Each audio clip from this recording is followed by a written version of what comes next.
is a very common passage sa Bible nga atong makita, and I know kabalo na tani nga passage, kabalo na tani nga panghitabo nga ang mga Kristohanon sa Antioch they experience persecution. Amen? Okay, so Acts chapter 11 verses 19 down to verse number 23. Kung inyo nakita si Iman. Okay, so ako lang mo basa, sunda lang sa inyong mga mata. Okay?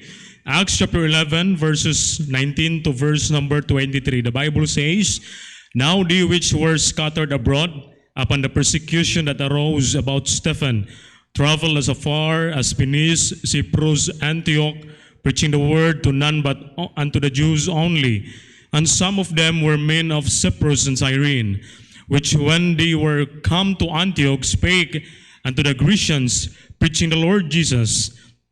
In verse number 21, "And the hand of the Lord was with them, and a great number believed and turned unto the Lord. Then tidings of these things came unto the ears of the church which was in Jerusalem, and they sent forth Barnabas that he should go as far as Antioch." Verse number 23, "Who, when he came and had seen the grace of God, was glad, and exhorted them all that with purpose of heart they would cleave unto the Lord." So every time magbasa ko, mao ni ako mahinumduman sa mga Kristohanon nga nasa Antioch kanang praise nga akong gi-highlight diha, that with purpose of their heart they would cleave unto the Lord. So I hope nga mensahe ning takna sa kagabion magpa-remind kini kanato unsa ka importante kining Kristohanon nga nakadikit diha sa Ginoo. Amen. Okay, let's pray. Lord, salamat this evening. Salamat Ginoo nga sa mga Kristohanon nga naa diri karon. I pray ikaw may magabless, gamita ko Ginoo isip instrumento lamang sa pagtudlo sa imong pulong Ginoo. Nakakita ka Ginoo sa akong kapasidad busa Lord, let the Holy Spirit Ginoo nga magagiya sa matag pulong nga mogawas sa kumbaba nga makapa-edify sa imong katawhan. Una sa tanan Lord, pasaylo ami sa among mga sala, among mga kapakyasan, among mga kakulangon diha kanimo Amahan nga among nabuhat. Nagpray ko Lord, ugasi mi pinagi sa imong bililon nga dugo nga giulak ngadto sa cross, tabangi ang matagusan, giklaim na mo na kong kadaugan diha lamang sa imong ngalan, sa ngalan ni Jesus. Amen and amen. Okay, magkapanglingkod.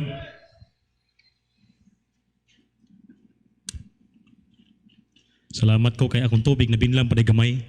Kasi ikaw ginutubig kanina, kay iuhaw kay ko tungod sa kong kakulba. Okay. So dili na kay ko expound pag-ayo regarding with this verse.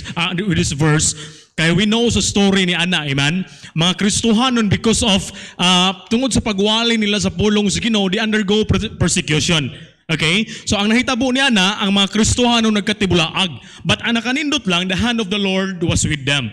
And then so last praise nga atong makita diha in verse number 23, that with purpose of heart they would cleave unto the Lord. Mo nay gusto sa Ginoo nga makita nato. Amen? Well, ang pag-isgutan ang title sa mensahe ning takna sa kagabionon, Kristohanon nga nakadikit diha sa Dios. Amen? Kristohanon nga nakadikit diha sa Dios. Pwede nga faithful ta diha sa Ginoo. Pero time will come basin duwa ta kabantay nga nakainahina na day tagpalayo diha sa Ginoo. Okay? Now, faithfulness is not based on circumstances. No? Kaya mga Kristohanon faithful kay sa pag-alaga diha sa Ginoo kung maayo way problema. Walay problema sa pamilya. Amen? What if naay mga problema nga moabot sa kinabuhi? Muna our faithfulness, ang atong pagpadikit diha sa Ginoo wala gabasi sa pangpahitabo. Amen? Wala gabasi sa mga tao. Hello?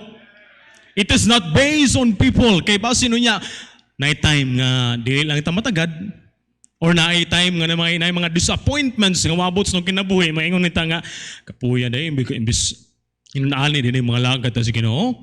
Okay? So, kung lang tawon, no? Cleave, pagpadikit, no? Makita na to diha ang faithfulness, okay? So, cleave both pasabot to adhere firmly and closely or loyally and unwaveringly, no?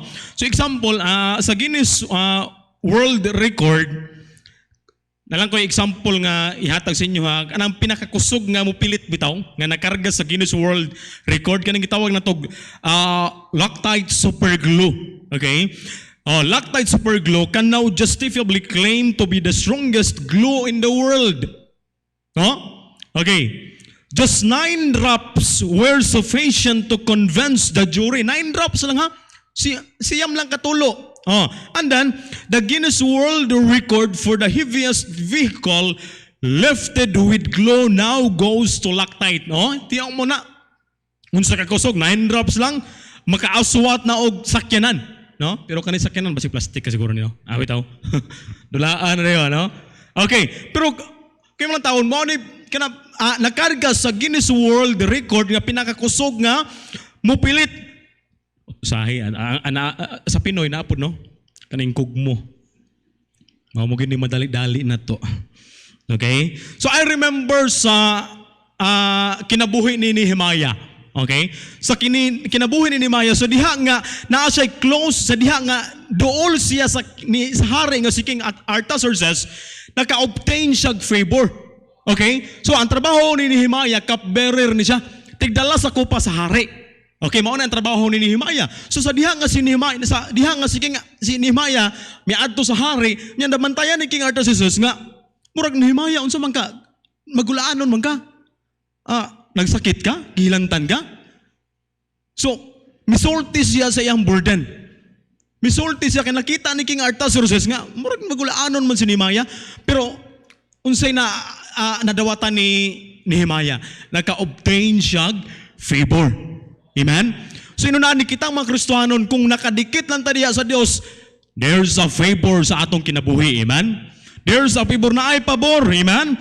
Munang sa verse number 23, notice the word cleave unto the Lord. Well, this is the good example for us, Kristohanon sa Antioch, when we talk about cleaving unto the Lord. I hope and pray nga kini nga lesson mag-remind ka na to ang pagka-importante nga kita nakadikit diha sa Dios. Well, naay mga example sa Bible nga from the first sa ilang sinugdanan silang kinabuhi sa diha nga sila naluwas. Grabe ang ilang pagdikit diha sa Ginoo. Grabe ilang faithfulness. Grabe sila gibuhat. Kristohanon sila, okay? In 2 Timothy chapter 4 verse 10. But later on sa ilang kinabuhi, mao ni ang nahitabo. For Demas left me having loved this present world. Pwede nga sige tagsimba, no? Faithful ta sa itong pagsimba, pero wata kabalo. Wala na itagit totally nakadikit sa Ginoo. Kaya naman, nabira na ta sa kalibutan.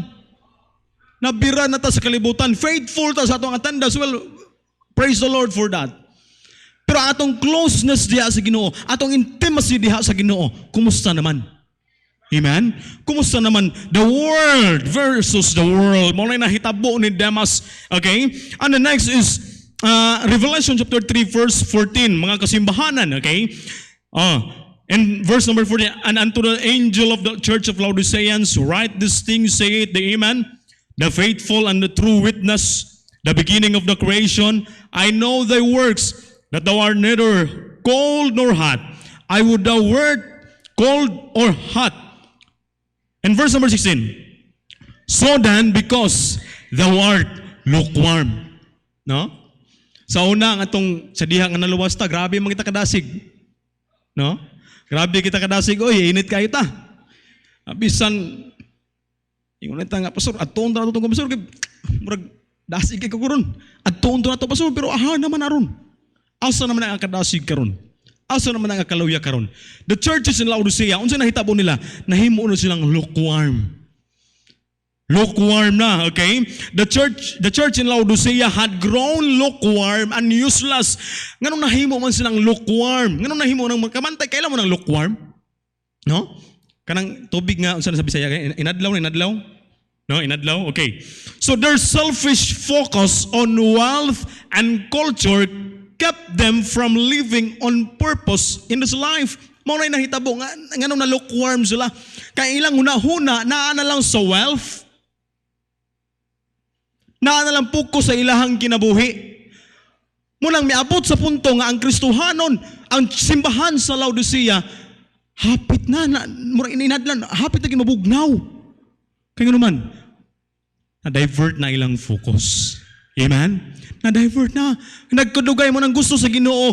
I hope nga kini nga mensahe karon magpa-remind ka nato nga samtang kita sa atong bisa unsa nga kadugayon sa atong Kristohanon na kinabuhi, atong i-check ang atong closeness kung unsa ta nakadikit, kung unsa ta naka-cleave diha sa Ginoo, o basin kita nakainahinay nagbiya. Amen? Okay, Laodicean churches, okay? But Jesus offered them a second chance, no? Sa Laodicean church, He wanted a relationship with them again, and that relationship would put the church back on mission, no? That mauna allow simbahan sa Laodicea. And then ang Ephesus, unsa may nahitabo sa Ephesus? Unsa may nahitabo sa kasimbahanan sa Ephesus? In Revelation chapter 2 verse number 4. Nevertheless, I have somewhat against thee, because thou hast left thy first love. Thou hast left thy first love. Kisa may first love ni Moron. Oh? May bala na imong first love kung kinsa imong gi-priority. Amen. Evidences na mga ebidensya, no, nga nawala na di ay or na-change na di ay kung kinsa atong first love. Okay? Na yung mga ebidensya niya na. Una, you delight in someone else more than you delight in the Lord. Murag, mas kalipay pa nimo ba kaysa naa ka diri sa simbahan? Mas kalipay pa nimo ang magbuhat kag mga butang nga kaysa sa pagbuhat nimo para sa Ginoo. But praise the Lord, salamat nga naa mo. And I believe the Lord is your first love. Amen? Okay. Your soul does not long for times of rich fellowship in God's word or prayer. No? Mauna, kung wala na tay pagtagad sa pulong sa Ginoo, or wala na tay pagampo diha sa Dios, diha magsugod nga gibiyaan na rin nato ginahinay ang atong first love. Kung wala tay panahon, kaya nung ka nang manguyab ka, no, mga young people, bisan pag magbilar, sige yung nagtabi, sige yung naghisgot, maabot na lang, wak. Di yun, mahutdan, mabilar na lang. Kaya nga naman, mahatag yung time, no? Inana na, basta imong first love, imong higugma. Ikaw gi first love nako. Muna ingon nila, first love never dies. Lang tawa yung papa karno, pagit namatay. Muna ingon nila, no? Sama ni, ay, oh. First love never dies. Okay. Now, and then, your thoughts in leisure moments do not honor the Lord. And number 4, you make excuses for doing things that displease the Lord, claiming to be only human. Maingon ka nga, nakasayla ako, nabuhat na ako ang sayop. Tawura mang good ta. Nakabalo ka nga sayop may gibuhat niya, murason dayon ta nga, tawura mang good ta, makasala mang good ta. Murag okay na lang sa imuha ba? Nya murason na lang dayon ta nga, tawura mang good ta, makasasala mang good ta. No? That way nga, gianam-anam na rin imong biya ang imong first love. Okay, mga evidence yan, ha? And then, you do not willingly and cheerfully give to God's work or to the needs of others. No? Kung wala ka naghatag, nagsuporta sa church, amen? Salamat ang atong pastor. He is a mission-minded pastor, amen? Salamat sa Ginoo, okay? So, mao na yung mga ebidensya nga ginamanam na ginainaya na nato biya ang atong first love. Mo na nahitabo sa church at Ephesus. Amen?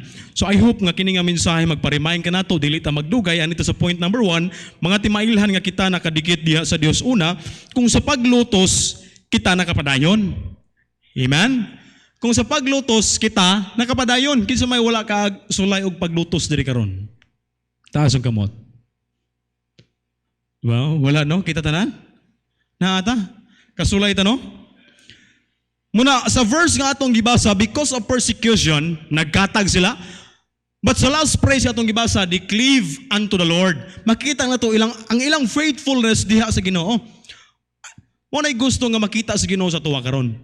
Bisan sa mga paglutos, kung nakadikit lang ka diha sa Ginoo, bisan sa mga paglutos, kita makapadayon. Amen? Bisag pagluto sa imong pamilya, mga pagsulay nga maabot sa imong kinabuhi, kung nakadikit ng kadiya sa Ginoo, kita makapadayon. Dili na sila mo yung hinungdan nga mobiya ta sa pag-alagad sa Ginoo. Kana kung kita totally nakad-cleave diha sa Ginoo. Amen? Now, in verse number 8, Acts chapter 8, verse number 1, dali sa time, no? Okay. Og si Saulo nagauyon sa iyang kamatayon, og niadto nga panahon, dihay dakong paglutos, batok sa iglesia nga didto sa Jerusalem. Ug silang tanan nagkatibulaag sa layo lukop sa kayutaan sa Judea ug Samaria, gawas sa mga apostoles. Ug ang dibutado nga mga tawo midala ni Esteban ngadto sa iyang lubnganan ug mihimo og dako nga pagbangutan alang kaniya. In verse number 3, notice this verse. Mahitungod ni Saulo siya mihimo og dakong kadaot sa iglesia nga nagasulod sa matag balay og sa pangguyod sa mga lalaki ug mga babayi, mibalhog kanila ngadto sa bilangguan. Well, praise the Lord, wala ta ka-experience na nga persecution sa ato nga time karon. Pero what if kaha, no? Kung kana nga experience, kana nga persecution mahitabo na sa tuwa, pipila na lang ka ang magpabilin. Pero sila, grabe ang ilang pagtuo diha sa Ginoo. Grabe ang ilang pagdikit diha sa Ginoo. Nga bisan inunaana nga klase nga persecute, try to picture out. Oh? Kung naa siguro rebuilde karon ri mosulod magdalag armas, no? Maingon sila kinsa tong muyatak sa motunob siya ang Biblia. Mabuhi. Pipila ka nato. Pipila ka nato. Pero kung nakadikit ta diha sa Ginoo, bisan kung sa mahitabo, we stand. Amen. Bisan sa mga paglutos kita makapadayon. Example si Daniel. Nagkabalutan ni Daniel. Dili to lalim nga sitwasyon kan Daniel. Oy, iyaw muna kana nga sitwasyon, okay? Uban ingon diha. Ani Shadrach, Meshach and Abednego, okay? In the book of Daniel. Shadrach, Meshach and Abednego. Ingon diha. Now if you be ready that at the time you hear the sound of the cornet, flute, harp, sackbut, psaltery, and dulcimer, and of kinds of music, you fall down and worship the image which I have made. Well, but if you worship not, he shall be cast the same hour in the midst of a burning fiery furnace. Siya muna, Shadrach, Meshach, and Abednego. Wala, di mo lang tawon ba nga ka na nga silot. Pagbaw down, pilaram nun ta. Pero wala nilagi gusurrender na ng tinuod nga Diyos. They stand, amen? May barog sila. Muna ingon in verse number 17, if it be so, our God whom we serve is able to deliver us from the burning fiery furnace. Notice the word, our God whom we serve. Grabe ilang faithfulness diha sa Ginoo. Amen? Grabe ilang faithfulness. Bisa na atay mga pagluto sa itong kinabuhi, ang Diyos makabuhat sa pagsulbad niya na. Amen? Kung kita, dili lang ta mubiya diha sa Ginoo. Kung mudikit lang ta pag-ayo diha sa Ginoo. Amen? Now, in Romans chapter 8, verse number 5, no? Bisan, sometimes kita mga tao, no? Kita mga Kristohanon, magkainahinag biya sa Ginoo ba, no? Tungod sa mga pagsulutos, mga pagsulay. Pero, ang saad sa Ginoo sa ato, in verse number 8, Romans chapter 8, verse number 35, who shall separate us from the love of Christ? No? Unsa man? Tribulation, distress, or persecution, or famine, or nakedness, or peril, or sword. Wala yung makasiparar ka nato sa gugma diha sa Ginoo. Amen? Wala. O sometimes kita lang yun, mupalayo diha sa Ginoo. Sometimes kita ang mga Kristohanon, nagkaana magpalayo sa Diyos, but the Word of God promise us nga ang Diyos dili mo biya nato. Amen? Munang in 2 Timothy chapter 3, verse number 12, ye all that will live godly in Christ shall suffer persecution. Amen. Naay usa ka Kristohanon diri, ni-transfer siya Baptist. Kanya gig-blame pag yun niya ang Baptist. Miingon siya, nagkita mi. Brad, anong may undang na magkagsimba? Brad, wala naman ko kabantay nimo, nagpabaptize sa gito siya diri. Brad, ano ni undang na magkagkuan, Brad? Ibalik siya sa iyang karaan nga gisimbahan. Okay? And then, ngutanaw, Brad, kanong may balik man kasi mong kuan, Brad, wala nang kasimbalik dito. Ay, naunsa man na, Brad, nga, imbis, nibalhin kong baptist, na disgrasya, may noon ko. Na, tiyaw mo na nga rason. Imbis, nibalhin sa baptist, na disgrasya mo noon siya. Sa diha nga naluwas ta, ang Diyos, wala sa kasaad nato nga wala tayo problema. Wala tayo pagsulay. Problems, persecution is always there. Di na mawala. Pero ang saad sa Ginoo, dili ta niya biyaan. Ano isaad sa Ginoo, amen? Diha na may balaan kung sa persecution sa mga pagluto sa atong kinabuhi nagpabilin ba ta? Kadagang mga Kristohanon may biya sa pag-alaga diha sa Dios because of persecution. Amen? Letter B, kung sa mga problema nakaantos. Okay? Muna ngayon, ang say promise sa Ginoo, kung naay mga problema, ang say promise sa Ginoo, I will give you, Matthew 11 verse number 28, come unto me, all ye that labor and are heavy laden, and I will give you rest. Muna isaad sa Ginoo sa panahon nga natin problema. Amen? In Mark chapter 4 verse number 39, pakalma gali sa Ginoo ng balon, bagyo, di pakalma gali sa Ginoo, problema na ba? Amen? Problema na ba nga di masulbad? Amen? Muna yun diha in Romans chapter 5 verse number 3, knowing that tribulation worketh patience, problem worketh patience, and every problem nga maabot sa itong kinabuhi, every unsa man ang mga problema, ingon ang Biblia in James chapter 1 verse number 2, my brethren, count it all joy when you fall into diverse temptations, knowing that the trying of your faith worketh patience. Amen? Walay problema nga dili masulbad sa Ginoo. Pero as long as we have a problem, unsa man ang problema nga naa nato karon, gitubang nato karon, the more ta nga nay problema sa Ginoo, the more ta nga mudikit diha sa Ginoo. Amen? Don't blame God. Naay usa ka Kristohanon sa diha nga yang anak na disgrasya. Nya ang ikaduha na pud niyang anak na disgrasya na pud. Unsa iyang gisulti? Lord, ngano man eh? Ano imo man ning gitugot unsa man ka Lord? Gi-blame niya ang Ginoo. Gi-blame niya tungod sa problema nga iyang nasugumakan. I hope nga dili tayo nun anak nga Kristohanon. Amen? Dili na tayo blame ang Ginoo sa mga problema nga maabot sa itong kinabuhi. God has a purpose in everything. Munang yun ang Biblia in Romans chapter 8 verse 28. And we know that all things work together for good to them that love God. Matag butang, matag mahitabo sa itong kinabuhi. Matag problema nga naabot sa itong kinabuhi, ang Diyos adunay katuyuan ni ana. Amen? And the letter C, kung sa mga kahiubos kita nakapadayon. Amen? Nabig yung mga disappointments sa itong kinabuhi.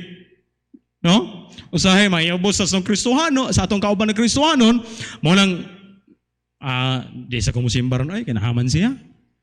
Naiubos ka. Huh? Yun na, in Matthew chapter 14, verse number 28. And Peter answered him and said, Lord, if it be thou, bid me to come unto on the water.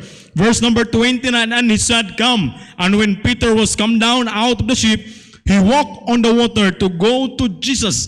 But when he saw the wind boisterous, he was afraid, and beginning to sink, he cried, saying, Lord, save me. Sa atong pagsunod diha sa Ginoo, na mga kumulingi ta diha, na mga disappointment. Naana sila. Pero, kung kana ba, nakapadayon ba in spite of in spite of disappointment, discouragement sa atong kinabuhi, kita man nakapadayon? No? Dagan ako ng mga Kristohano nga dunggan nga mo to si kawa na kay na disappoint, na discourage. Pero kung tinuod lang ka, kung totally lang ka nakadikit diha sa Dios, in spite of discouragement, in spite of this disappointment, kita makapadayon. Dili na sila mga hinungdan, dili na mga hinungdan nga makapaundang na to sa pag-alaga diha sa Ginoo. Amen? Discouragement is everywhere. Dili lang tamatagad ni pastor, no? Dili lang ka makamusta ni Brad, o man nakasugaran, or makasabaan ta sa bisan dili sa ato ang sayop, no? Or naay mga false report against nimo. Buhatan ka.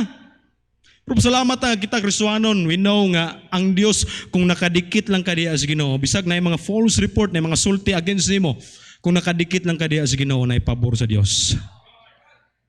Truth will reveal. Amen? Dikit lang diya sa Ginoo. Pabilin diya sa Dios. Okay? Daghang mga Kristohanon mipiya sa church because of discouragement, because of disappointment.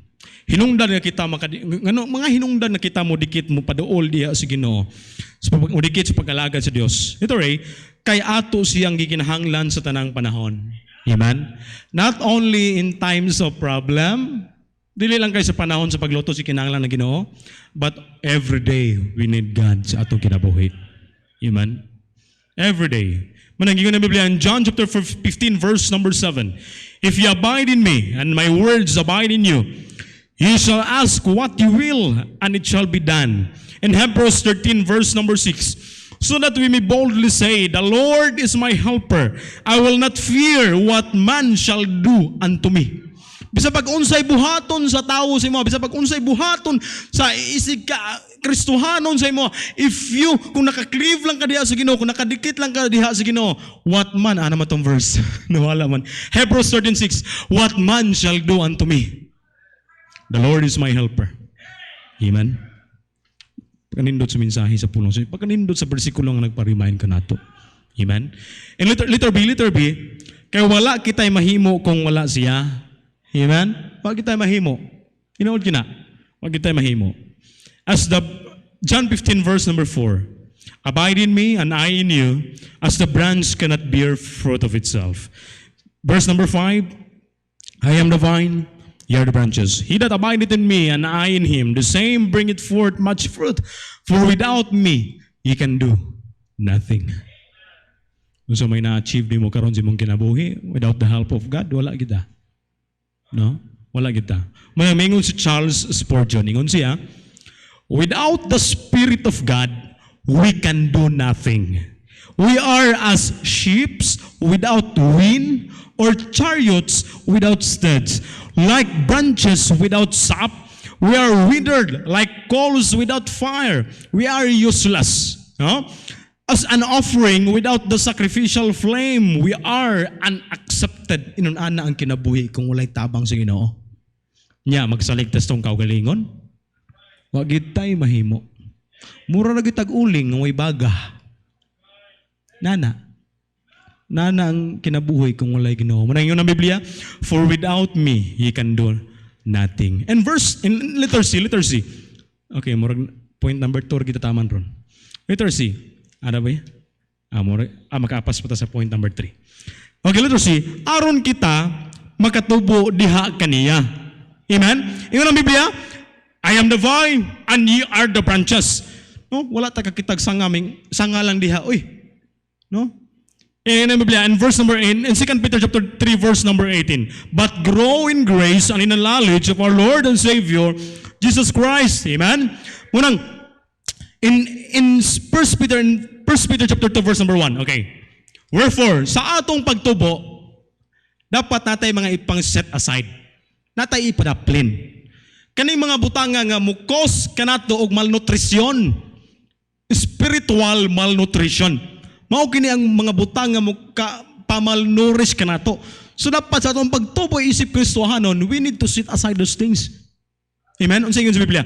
Wherefore laying aside all malice, all guile, hypocrisy and envious and all evil speakings. Amen. Mao ni mga hinungdan nga makapamalnourish nato.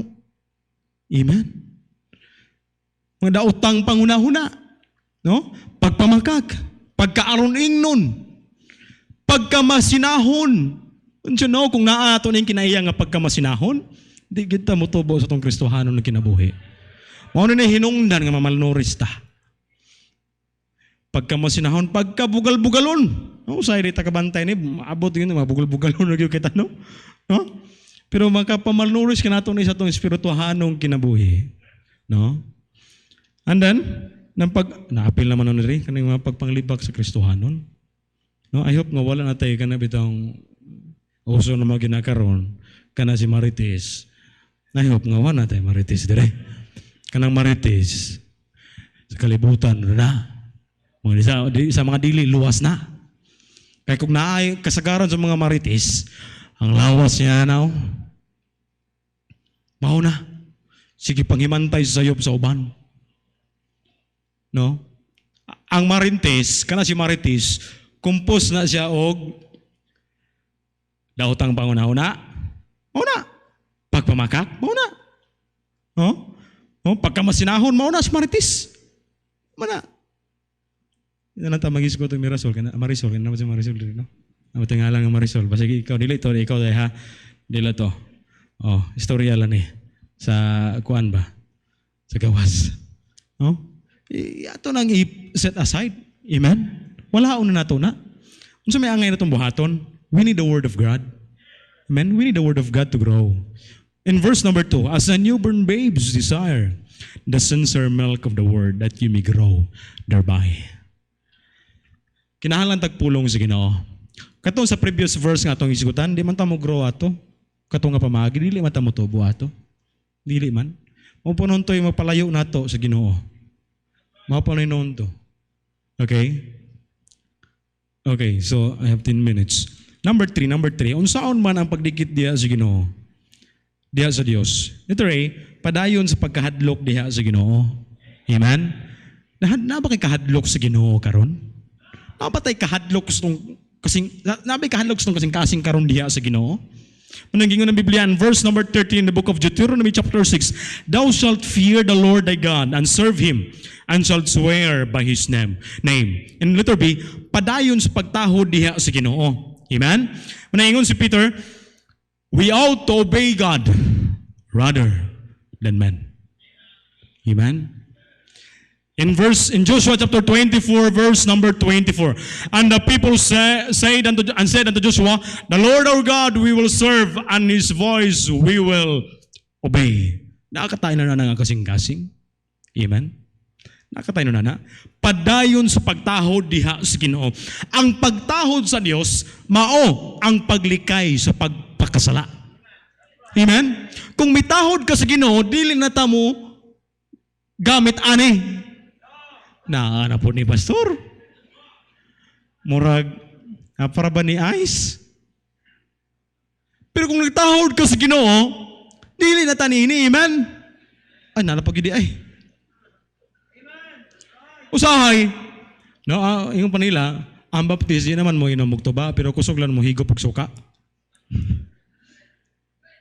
Pero Kristohanon tayo na kung katahod ka sa Ginoo, kung mitahod ka sa Ginoo, dili na tanini. Amen? Wala na tanyana. Pastor, ako man tong gisuka. Na ako yana, pastor, pero ako tong gisuka. Oh. Ayaw lang sa higupa. Oh. Ayaw lang sa higupa. Ayaw na niya na. Amen? Sahay, kuteron man na to. Yung murag lami man. No? Pero kung katahod ka sa Ginoo, dili na tanyana. Amen? May man tagbuyog. No? Kanay mga Kristohano nang kusog kay mo inumani, murag yung mga buyog. Sa paan ra ba din kayo? Kung katahod ka sa Ginoo, dili na tanini.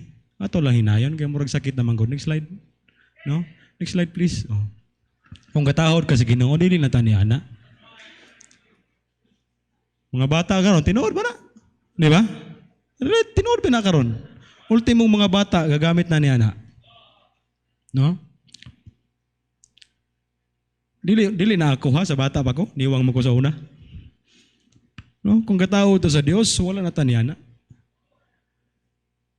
Usahay ra ba, magamit ra ba nini? Masakpan ra ba gyud? Brad, nakita sa dalan, Brad, kumusta naman ka, Brad? Ay, so, kumusta? Okay raman, pastor. Pero ang kamot na paso na. Kigikomot. Pagtalikod, agay. Sakit. Wa mong kami undang. Na matingala tanong, kung mabiskita ta sa balay sa Kristohanon, naghang mga upos. Kisa mo na gagamit niya na kapre. Tagbalay, ragyod. Muna kung naamag kayo mo upos, ilabay sa silingan. No? Ang kuyog, ibalik rapod sa silingan niya isa kakahanay noon. Manang Kristohanon, maalaan og nagbisyo ka, Brad. Muna kung nakay pagtahod sa Ginoo, bisan pagway nakakita ni mo, di yung kana. Amen? Sakit man, pero tinuod na. No? And then, letter C, forward na tayo, murag hapit ng oras. Letter C, padayon sa pagtuon sa iyang pulong. Amen? Padayon. If we continue in my word, then are ye my disciples indeed. Okay, letter D, pagpadayon sa pagsimba. No? Kaning pagsimba na to, usani ka pa maagi nga makadikit ta diha sa Ginoo. Nga ma-develop ang antong intimacy diha sa Dios. Atong closeness diha sa Ginoo ba pinaagi sa pagsimba. Amen. Bisag kapoy ka, no? Bisag busy ka sa imong mga negosyo, sa imong trabaho, pero kung gusto ka nga ma-develop imong closeness diha sa Ginoo, you give time sa pagsimba. Tagaan kini magpanahon, amen? And then, literally, padayon sa pag-ampo. Usahay, makaiampo lang ta kung magkalisod na, magkaapiki na, magampo na lang ta. Usahay, magampo pag kitag pamahaw paniuto panihapon. Usahon ra, no? Lord, you know what I mean. Amen. Unsay mahitabo sa Kristohanon kung wala mo dikit diya sa Ginoo? Literally, maguba ang Kristohanong kinabuhi. Ang sanga nga wala nakadikit sa punuan, malayos gyud na. May unsay ingon ng Biblia, paingon na gyud siya sa pagkasugnod. Sa ato paguba ang kinabuhi. Ang Kristohanon nga mopalayo sa Dios, unsa may hinungdan, unsa may rason? Ang mahitabo niya na maguba ang kinabuhi. Maguba ang Kristohanong kinabuhi. Manangin ng Biblia in Deuteronomy chapter 4 verse number 4, but ye that cleave unto the Lord your God are alive, every one of you this day. Okay, and then letter B, dili makapamunga. Amen? Dili gyud ta makapamunga. Munang in John chapter 15 verse number 6, if a man abideth not in me, he is cast forth as a branch and is withered.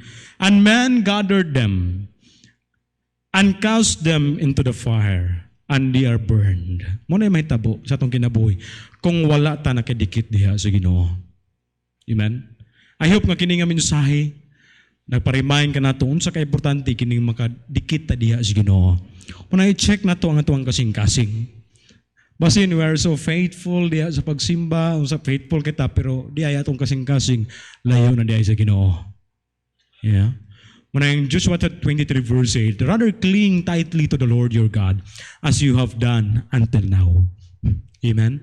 I hope sa atong Kristohanong kinabuhi, nagkadugay ta, nagkamas mudikit pagyud ta diha sa Ginoo. Amen? So I hope nga natay nakutunan sa pagtulunan sa pulong sa Dios. Mag-pray ta, Lord, salamat sa imong pulong, ikaw mag-bless niya to sa ngalan ni Jesus. Amen.